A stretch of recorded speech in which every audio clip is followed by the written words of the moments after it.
on September 4th, 2018, an Mk-82 bomb manufactured by General Dynamics in Texas killed 25 children in a school bus when the missile struck it in a marketplace in Yemen. An 8-year-old survivor of the attack remembered seeing his friends die. "I don't want to go anywhere near a bus," he said. "I hate buses. I hate school, and I can't sleep. I see my friends in my dreams begging me to rescue them." Some of the biggest companies in the United States, Lockheed Martin, Boeing, Raytheon, and Northrop Grumman, produce billions of dollars of defense products every year. These companies employ hundreds of thousands of people. Are these people moral for working for companies who build weapons that kill children on school buses halfway across the world? Do their jobs make them people who won't be saved at the gates of heaven? What implications come with their jobs that other people do not have to worry about? And what about other fields besides the defense industry? Is working for companies that mine coal or drill oil polluting the environment and dwindling the natural resources of every human being on Earth unethical? Students at SLU will go on to work in a variety of fields. Anheuser-Busch profits off of the fact that 7 to 10% of people who consume alcohol become alcoholics. This reality is one that millions of people in the workforce face in their careers. Are you profiting off of someone else's misery? I got to sit down and talk with Dr. David Callan, an English teacher at SLU and a devout Catholic. He talked about how he has friends who work in the defense industry and said this about how he feels about working in a morally questionable career. So,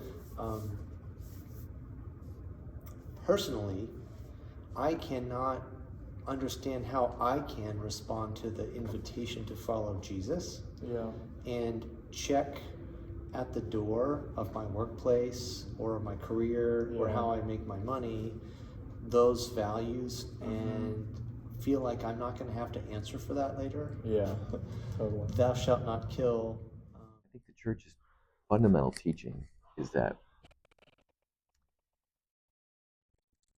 everything we do matters, and how we use our money matters, how I invest my time matters, what I do for a living matters.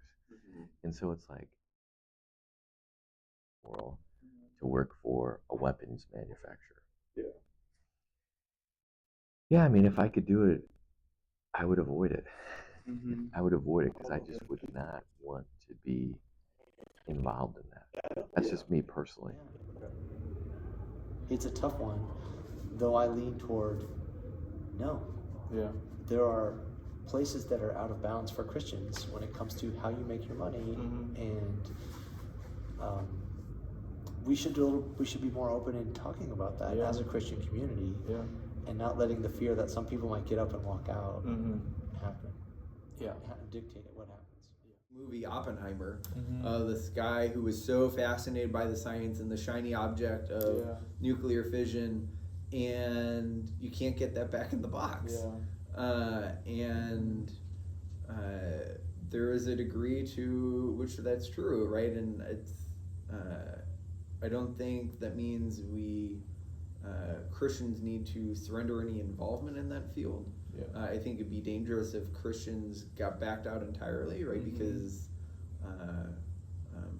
we want morally virtuous people involved. Here's the question. As a weapons provider, as a weapons manufacturer, who are you selling those weapons to?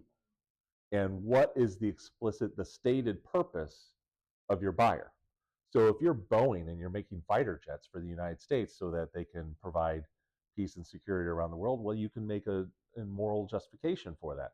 But if you're going to be Boeing and you're going to say, hey, you know what, we're going to sell our stuff to the highest bidder, and we don't care what their politics are, we don't care about their relationship to the Western world or something, then you might have trouble. Then you might be considered like an international arms dealer. Okay. There's a long tradition in the church of just war, right? So it is not intrinsically evil to defend one's country, and right, that involves in modern warfare a fair amount of technology, and certainly in aerospace. Right, and so it depends on the particular program and the particular use of the product, right, and some awareness of who's going to buy this product, right? Yeah. Are they choosing to be ignorant? Or if they work at a place like that, are they trying to make sure that the weapons are used for good? Or, it's like, I mean, we have to constantly form our conscience. We have to find out what the church teaches. Another thing that Christ tells us is like, don't judge. We said it just in the gospel readings from last Sunday. Like, let's start with the plank in your own eye before you go telling other people. Somebody who's building bombs is sinning, and guess what? Maybe I'm sinning by like watching a film where it turned into like something that I was like, oh, this is probably not appropriate, and I kept watching it, and like we're all, which one is bigger? I don't know. You know? Which one is more harmful to the world? As we have seen, questions of such moral weight require much personal discernment and a great sense of morality to answer. The question truly is one of many technicalities. Knowledge of who you are building the weapons for, as well as your intent in making them, are just some of the questions that one must ask themselves. Such a complex moral question is hard for even the brightest thinkers to answer. One of the most difficult parts of discernment, however, is figuring out how our faith tells us to act. This question is becoming increasingly relevant in a country that continues to supply arms all around the world. But the answer to this question becomes increasingly individualized as we realize how different we all are in our beliefs.